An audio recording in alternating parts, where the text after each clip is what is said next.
Chapter 19. London was our present point of rest. We determined to remain several months in this wonderful and celebrated city. Clerval desired the intercourse of the men of genius and talent who flourished at this time. But this was with me a secondary object.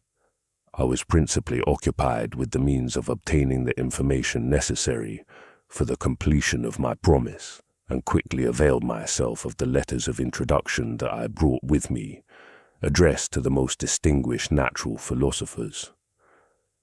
If this journey had taken place during my days of study and happiness, it would have afforded me inexpressible pleasure. But a blight had come over my existence, and I only visited these people for the sake of the information they might give me on the subject in which my interest was so terribly profound. Company was irksome to me. When alone, I could fill my mind with the sights of heaven and earth. The voice of Henry soothed me, and I could thus cheat myself into a transitory peace. But busy, uninteresting, joyous faces brought back despair to my heart. I saw an insurmountable barrier placed between me and my fellow men. This barrier was sealed with the blood of William and Justine, and to reflect on the events connected with those names filled my soul with anguish. But in Clerval, I saw the image of my former self. He was inquisitive and anxious to gain experience and instruction. The difference of manners which he observed was to him an inexhaustible source of instruction and amusement. He was also pursuing an object he had long had in view. His design was to visit India, in the belief that he had in his knowledge of its various languages, and in the views he had taken of its society, the means of materially assisting the progress of European colonization and trade. In Britain only could he further the execution of his plan. He was forever busy, and the only check to his enjoyments was my sorrowful and dejected mind. I tried to conceal this as much as possible, that I might not debar him from the pleasures natural to one who was entering on a new scene of life, undisturbed by any care or bitter recollection. I often refused to accompany him, alleging another engagement that I might remain alone. I now also began to collect the materials necessary for my new creation, and this was to me like the torture of single drops of water continually falling on the head. Every thought that was devoted to it was an extreme anguish, and every word that I spoke in allusion to it caused my lips to quiver and my heart to palpitate. After passing some months in London, we received a letter from a person in Scotland who had formerly been our visitor at Geneva. He mentioned the beauties of his native country and asked us if those were not sufficient allurements to induce us to prolong our journey as far north as Perth, where he resided. Clerval eagerly desired to accept this invitation, and I, although I abhorred society, wished to view again mountains and streams, and all the wondrous works with which nature adorns her chosen dwelling places. We had arrived in England at the beginning of October, and it was now February. We accordingly determined to commence our journey towards the north at the expiration of another month. In this expedition we did not intend to follow the great road to Edinburgh, but to visit Windsor, Oxford, Matlock, and the Cumberland Lakes, resolving to arrive at the completion of this tour about the end of July. I packed up my chemical instruments and the materials I had collected, resolving to finish my labors in some obscure nook in the northern highlands of Scotland. We quitted London on the 27th of March and remained a few days at Windsor, rambling in its beautiful forest. This was a new scene to us mountaineers. The majestic oaks, the quantity of game, and the herds of stately deer were all novelties to us. From thence we proceeded to Oxford. As we entered this city, our minds were filled with the remembrance of the events that had been transacted there more than a century and a half before. It was here that Charles I had collected his forces. This city had remained faithful to him after the whole nation had forsaken his cause to join the standard of parliament and liberty. The memory of that unfortunate king and his companions, the amiable Falkland, the insolent Goring, his queen and son, gave a peculiar interest to every part of the city, which they might be supposed to have inhabited. The spirit of elder days found a dwelling here, and we delighted to trace its footsteps. If these feelings had not found an imaginary gratification, the appearance of the city had yet in itself sufficient beauty to obtain our admiration. The colleges are ancient and picturesque, the streets are almost magnificent, and the lovely Isis, which flows beside it through meadows of exquisite verdure, is spread forth into a placid expanse of waters, which reflects its majestic assemblage of towers and spires and domes embosomed among aged trees. I enjoyed this scene, and yet my enjoyment was embittered both by the memory of the past and the anticipation of the future. I was formed for peaceful happiness.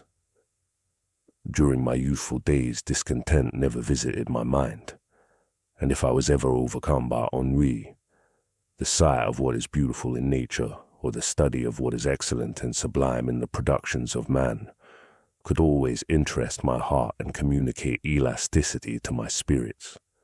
But I am a blasted tree, the bolt has entered my soul, and I felt then that I should survive to exhibit what I shall soon cease to be a miserable spectacle of wrecked humanity, pitiable to others, and intolerable to myself.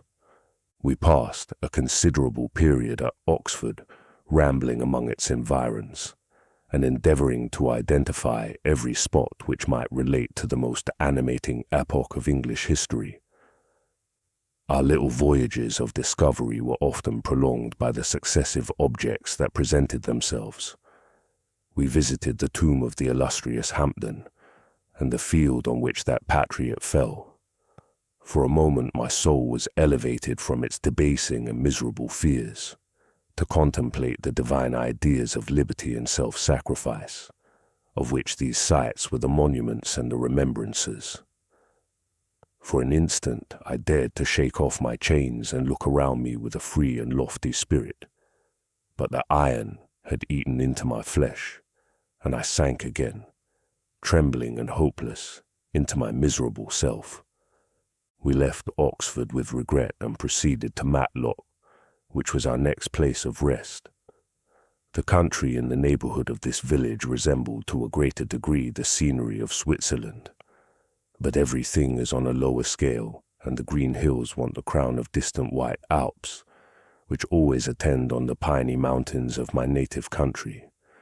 We visited the wondrous cave and the little cabinets of natural history, where the curiosities are disposed in the same manner as in the collections at Servox and Chamonix. The latter name made me tremble when pronounced by Henry, and I hastened to quit Matlock, with which that terrible scene was thus associated. From Derby, still journeying northward, we passed 2 months in Cumberland and Westmoreland. I could now almost fancy myself among the Swiss mountains. The little patches of snow which yet lingered on the northern sides of the mountains, the lakes and the dashing of the rocky streams were all familiar and dear sights to me. Here also we made some acquaintances who almost contrived to cheat me into happiness. The delight of Clerval was proportionably greater than mine. His mind expanded in the company of men of talent, and he found in his own nature greater capacities and resources than he could have imagined himself to have possessed while he associated with his inferiors. "I could pass my life here," said he to me, "and among these mountains I should scarcely regret Switzerland and the Rhine." but he found that a traveller's life is one that includes much pain amidst its enjoyments. His feelings are forever on the stretch, and when he begins to sink into repose, he finds himself obliged to quit that on which he rests in pleasure for something new, which again engages his attention and which also he forsakes for other novelties. We had scarcely visited the various lakes of Cumberland and Westmoreland, and conceived an affection for some of the inhabitants, when the period of our appointment with our Scotch friend approached, and we left them to travel on. For my own part, I was not sorry. I had now neglected my promise for some time, and I feared the effects of the daemon's disappointment. He might remain in Switzerland and wreak his vengeance on my relatives. This idea pursued me and tormented me at every moment from which I might otherwise have snatched repose and peace. I waited for my letters with feverish impatience. If they were delayed, I was miserable and overcome by 1,000 fears. And when they arrived, and I saw the superscription of Elizabeth or my father, I hardly dared to read and ascertain my fate. Sometimes I thought that the fiend followed me and might expedite my remissness by murdering my companion. When these thoughts possessed me, I would not quit Henry for a moment, but followed him as his shadow, to protect him from the fancied rage of his destroyer. I felt as if I had committed some great crime, the consciousness of which haunted me. I was guiltless, but I had indeed drawn down a horrible curse upon my head, as mortal as that of crime. I visited Edinburgh with languid eyes and mind, and yet that city might have interested the most unfortunate being. Clerval did not like it so well as Oxford, for the antiquity of the latter city was more pleasing to him. But the beauty and regularity of the new town of Edinburgh, its romantic castle and its environs, the most delightful in the world, Arthur's Seat, St. Bernard's Well, and the Pentland Hills, compensated him for the change and filled him with cheerfulness and admiration. But I was impatient to arrive at the termination of my journey. We left Edinburgh in a week, passing through Cooper, St. Andrews, and along the banks of the Tay, to Perth, where our friend expected us.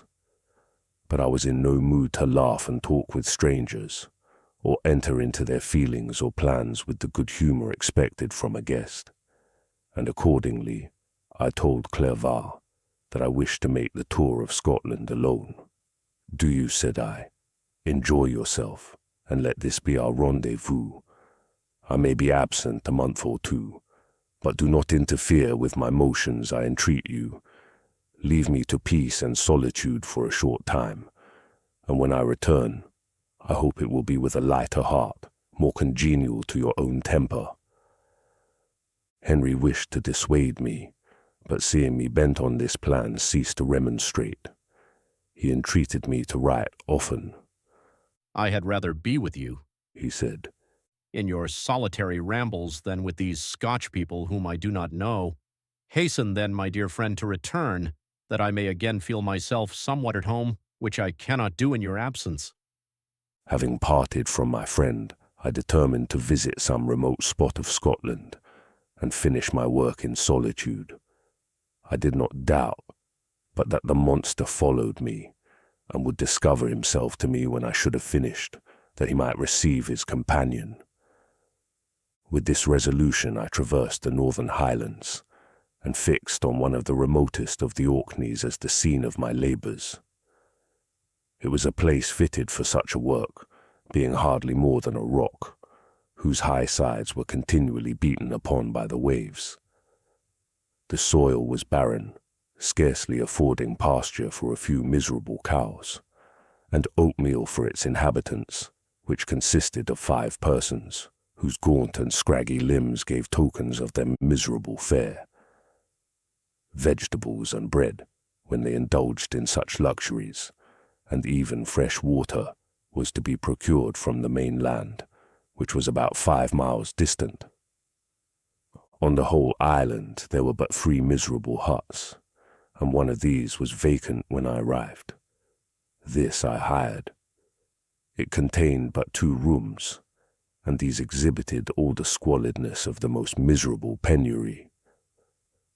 The thatch had fallen in, the walls were unplastered, and the door was off its hinges. I ordered it to be repaired, bought some furniture and took possession, an incident which would doubtless have occasioned some surprise had not all the senses of the cottagers been benumbed by want and squalid poverty. As it was, I lived ungazed at and unmolested, hardly thanked for the pittance of food and clothes which I gave. So much does suffering blunt even the coarsest sensations of men. In this retreat, I devoted the morning to labor, but in the evening, when the weather permitted, I walked on the stony beach of the sea to listen to the waves as they roared and dashed at my feet. It was a monotonous yet ever-changing scene. I thought of Switzerland. It was far different from this desolate and appalling landscape. Its hills are covered with vines, and its cottages are scattered thickly in the plains. Its fair lakes reflect a blue and gentle sky, and when troubled by the winds, their tumult is but as the play of a lively infant, when compared to the roarings of the giant ocean. In this manner I distributed my occupations when I first arrived, but as I proceeded in my labor, it became every day more horrible and irksome to me. Sometimes I could not prevail on myself to enter my laboratory for several days, and at other times I toiled day and night in order to complete my work. It was, indeed, a filthy process in which I was engaged. During my first experiment, a kind of enthusiastic frenzy had blinded me to the horror of my employment. My mind was intently fixed on the consummation of my labor, and my eyes were shut to the horror of my proceedings. But now I went to it in cold blood, and my heart often sickened at the work of my hands. Thus situated, employed in the most detestable occupation, immersed in a solitude where nothing could for an instant call my attention from the actual scene in which I was engaged, my spirits became unequal. I grew restless and nervous. Every moment I feared to meet my persecutor. Sometimes I sat with my eyes fixed on the ground, fearing to raise them, lest they should encounter the object which I so much dreaded to behold. I feared to wander from the sight of my fellow creatures, lest when alone he should come to claim his companion. In the meantime I worked on, and my labor was already considerably advanced. I looked towards its completion with a tremulous and eager hope, which I dared not trust myself to question, but which was intermixed with obscure forebodings of evil that made my heart sicken in my bosom. Chapter 20. I sat one evening in my laboratory. The sun had set and the moon was just rising from the sea. I had not sufficient light for my employment, and I remained idle in a pause of consideration of whether I should leave my labor for the night, or hasten its conclusion by an unremitting attention to it. As I sat, a train of reflection occurred to me, which led me to consider the effects of what I was now doing. 3 years before I was engaged in the same manner, and had created a fiend whose unparalleled barbarity had desolated my heart and filled it forever with the bitterest remorse. I was now about to form another being, of whose dispositions I was alike ignorant. She might become 10,000 times more malignant than her mate, and delight, for its own sake, in murder and wretchedness. He had sworn to quit the neighborhood of man and hide himself in deserts, but she had not, and she, who in all probability was to become a thinking and reasoning animal, might refuse to comply with a compact made before her creation. They might even hate each other. The creature who already lived loathed his own deformity, and might he not conceive a greater abhorrence for it when it came before his eyes in the female form? She also might turn with disgust from him to the superior beauty of man. She might quit him, and he be again alone, exasperated by the fresh provocation of being deserted by one of his own species. Even if they were to leave Europe and inhabit the deserts of the New World, yet one of the first results of those sympathies for which the Emon thirsted would be children, and a race of devils would be propagated upon the earth, who might make the very existence of the species of man a condition precarious and full of terror. Had I right, for my own benefit, to inflict this curse upon everlasting generations? I had before been moved by the sophisms of the being I had created. I had been struck senseless by his fiendish threats. But now, for the first time, the wickedness of my promise burst upon me.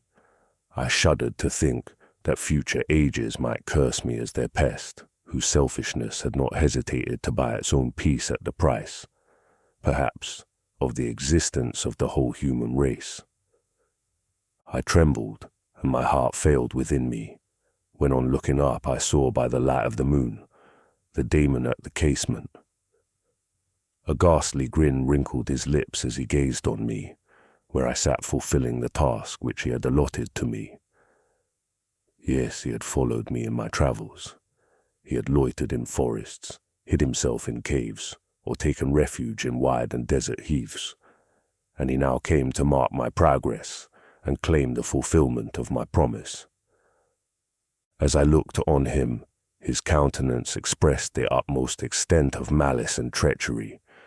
I thought with a sensation of madness on my promise of creating another like to him, and trembling with passion, tore to pieces the thing on which I was engaged. The wretch saw me destroy the creature on whose future existence he depended for happiness, and with a howl of devilish despair and revenge withdrew. I left the room, and locking the door, made a solemn vow in my own heart never to resume my labors. And then, with trembling steps, I sought my own apartment. I was alone. None were near me to dissipate the gloom and relieve me from the sickening oppression of the most terrible reveries. Several hours passed, and I remained near my window gazing on the sea. It was almost motionless, for the winds were hushed, and all nature reposed under the eye of the quiet moon. A few fishing vessels alone specked the water, and now and then the gentle breeze wafted the sound of voices, as the fishermen called to one another. I felt the silence, although I was hardly conscious of its extreme profundity, until my ear was suddenly arrested by the paddling of oars near the shore, and a person landed close to my house. In a few minutes after, I heard the creaking of my door, as if someone endeavored to open it softly. I trembled from head to foot. I felt a presentiment of who it was, and wished to rouse one of the peasants who dwelt in a cottage not far from mine. But I was overcome by the sensation of helplessness, so often felt in frightful dreams, when you in vain endeavor to fly from an impending danger, and was rooted to the spot. Presently, I heard the sound of footsteps along the passage. The door opened, and the wretch whom I dreaded appeared. Shutting the door, he approached me and said in a smothered voice, "Begone, I do break my promise. Never will I create another like yourself, equal in deformity and wickedness. The hour of my resolution is past, and the period of your power is arrived. Your threats cannot move me to do an act of wickedness, but they confirm me in a determination of not creating you a companion in vice. Shall I, in cool blood, set loose upon the earth a daemon whose delight is in death and wretchedness?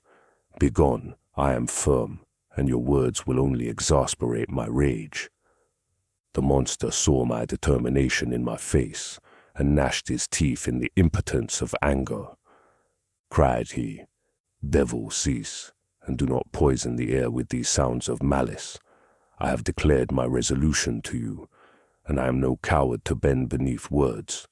Leave me, I am inexorable." I started forward and exclaimed, "Villain, before you sign my death warrant, be sure that you are yourself safe." I would have seized him, but he eluded me and quitted the house with precipitation. In a few moments I saw him in his boat, which shot across the waters with an arrowy swiftness, and was soon lost amidst the waves. All was again silent, but his words rung in my ears. I burned with rage to pursue the murderer of my peace and precipitate him into the ocean. I walked up and down my room hastily and perturbed, while my imagination conjured up 1,000 images to torment and sting me. Why had I not followed him and closed with him in mortal strife? But I had suffered him to depart, and he had directed his course towards the mainland. I shuddered to think who might be the next victim sacrificed to his insatiate revenge. And then I thought again of his words, "I will be with you on your wedding night." That then was the period fixed for the fulfillment of my destiny. In that hour I should die, and at once satisfy and extinguish his malice. The prospect did not move me to fear, yet when I thought of my beloved Elizabeth, of her tears and endless sorrow, when she should find her lover so barbarously snatched from her, tears, the first I had shed for many months, streamed from my eyes, and I resolved not to fall before my enemy without a bitter struggle. The night passed away and the sun rose from the ocean. My feelings became calmer, if it may be called calmness, when the violence of rage sinks into the depths of despair. I left the house, the horrid scene of the last night's contention, and walked on the beach of the sea, which I almost regarded as an insuperable barrier between me and my fellow creatures. Nay, a wish that such should prove the fact stole across me. I desired that I might pass my life on that barren rock, wearily it is true, but uninterrupted by any sudden shock of misery. If I returned, it was to be sacrificed, or to see those whom I most loved die under the grasp of a demon whom I had myself created. I walked about the isle like a restless spectre, separated from all it loved, and miserable in the separation. When it became noon and the sun rose higher, I lay down on the grass and was overpowered by a deep sleep. I had been awake the whole of the preceding night. My nerves were agitated and my eyes inflamed by watching and misery.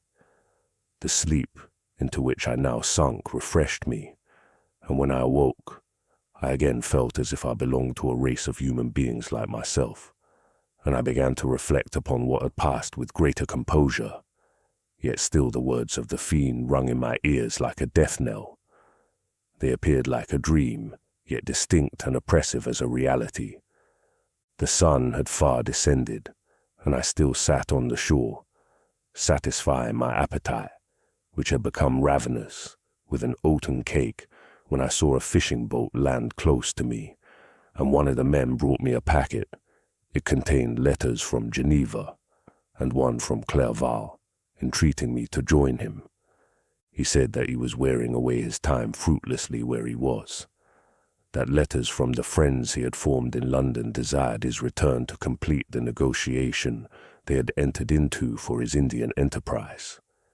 He could not any longer delay his departure, but as his journey to London might be followed even sooner than he now conjectured by his longer voyage, he entreated me to bestow as much of my society on him as I could spare. He besought me, therefore, to leave my solitary isle, and to meet him at Perth that we might proceed southwards together. This letter, in a degree, recalled me to life, and I determined to quit my island at the expiration of 2 days. Yet before I departed there was a task to perform, on which I shuddered to reflect. I must pack up my chemical instruments, and for that purpose I must enter the room which had been the scene of my odious work, and I must handle those utensils, the sight of which was sickening to me. The next morning, at daybreak, I summoned sufficient courage and unlocked the door of my laboratory. The remains of the half-finished creature whom I had destroyed lay scattered on the floor, and I almost felt as if I had mangled the living flesh of a human being. I paused to collect myself, and then entered the chamber. With trembling hand I conveyed the instruments out of the room, but I reflected that I ought not to leave the relics of my work to excite the horror and suspicion of the peasants, and I accordingly put them into a basket with a great quantity of stones and laying them up, determined to throw them into the sea that very night. And in the meantime I sat upon the beach, employed in cleaning and arranging my chemical apparatus. Nothing could be more complete than the alteration that had taken place in my feelings since the night of the appearance of the demon. I had before regarded my promise with a gloomy despair, as a thing that, with whatever consequences, must be fulfilled, but I now felt as if a film had been taken from before my eyes, and that I, for the first time, saw clearly. The idea of renewing my labors did not for one instant occur to me. The threat I had heard weighed on my thoughts, but I did not reflect that a voluntary act of mine could avert it. I had resolved in my own mind that to create another like the fiend I had first made would be an act of the basest and most atrocious selfishness, and I banished from my mind every thought that could lead to a different conclusion.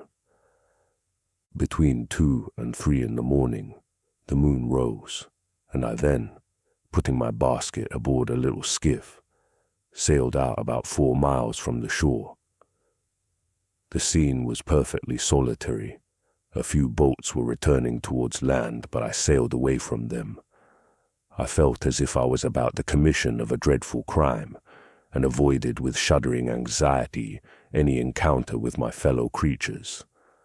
At one time the moon, which had before been clear, was suddenly overspread by a thick cloud, and I took advantage of the moment of darkness, and cast my basket into the sea. I listened to the gurgling sound as it sunk and then sailed away from the spot. The sky became clouded, but the air was pure, although chilled by the northeast breeze that was then rising. But it refreshed me and filled me with such agreeable sensations that I resolved to prolong my stay on the water, and fixing the rudder in a direct position, stretched myself at the bottom of the boat. Clouds hid the moon, everything was obscure, and I heard only the sound of the boat as its keel cut through the waves. The murmur lulled me, and in a short time I slept soundly. I do not know how long I remained in this situation, but when I awoke, I found that the sun had already mounted considerably. The wind was high, and the waves continually threatened the safety of my little skiff. I found that the wind was northeast, and must have driven me far from the coast from which I had embarked. I endeavored to change my course, but quickly found that if I again made the attempt, the boat would be instantly filled with water. Thus situated, my only resource was to drive before the wind. I confess that I felt a few sensations of terror. I had no compass with me, and was so slenderly acquainted with the geography of this part of the world that the sun was of little benefit to me.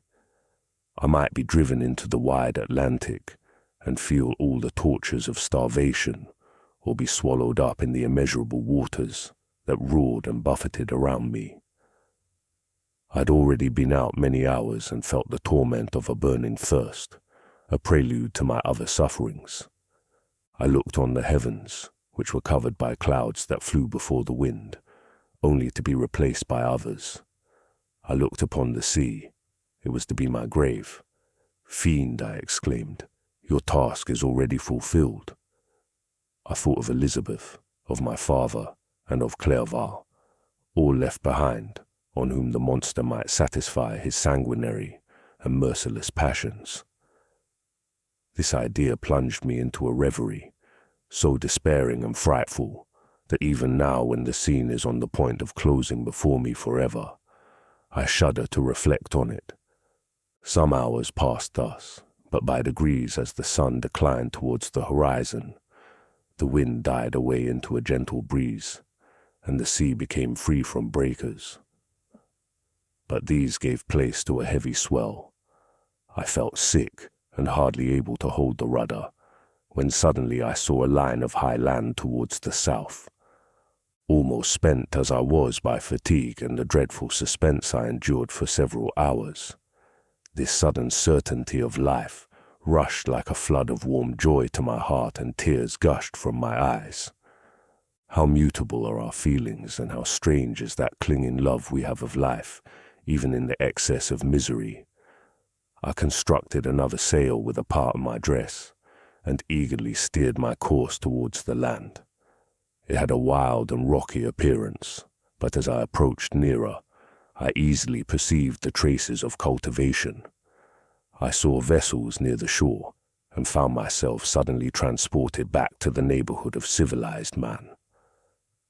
I carefully traced the windings of the land, and hailed a steeple, which I at length saw issuing from behind a small promontory. As I was in a state of extreme debility, I resolved to sail directly towards the town, as a place where I could most easily procure nourishment.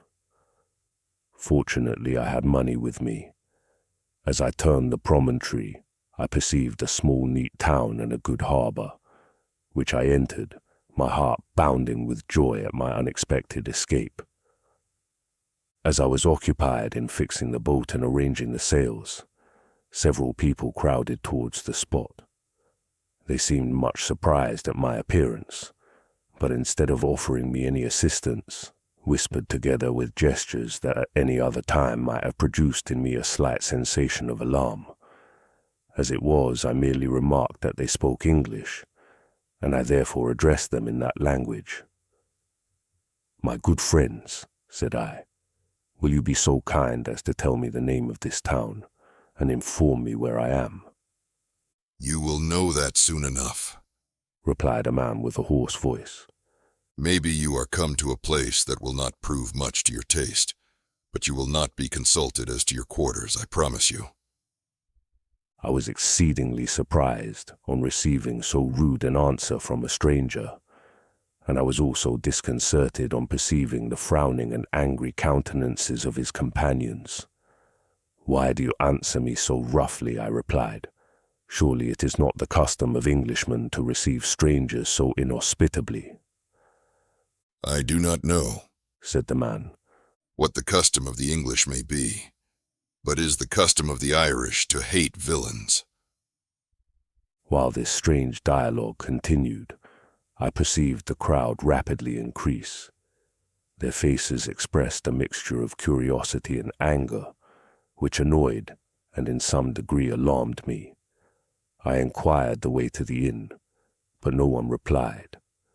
I then moved forward, and a murmuring sound arose from the crowd as they followed and surrounded me, when an ill-looking man approaching tapped me on the shoulder and said, "Come, sir, you must follow me to Mr. Kerwin's to give an account of yourself."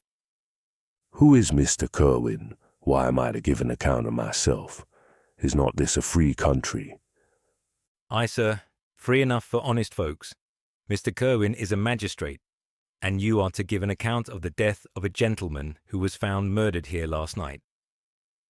This answer startled me, but I presently recovered myself. I was innocent. That could easily be proved. Accordingly, I followed my conductor in silence and was led to one of the best houses in the town.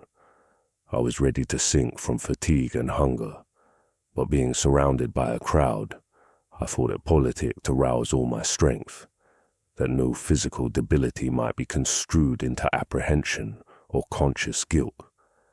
Little did I then expect the calamity that was in a few moments to overwhelm me and extinguish in horror and despair all fear of ignominy or death. I must pause here, for it requires all my fortitude to recall the memory of the frightful events which I am about to relate in proper detail to my recollection.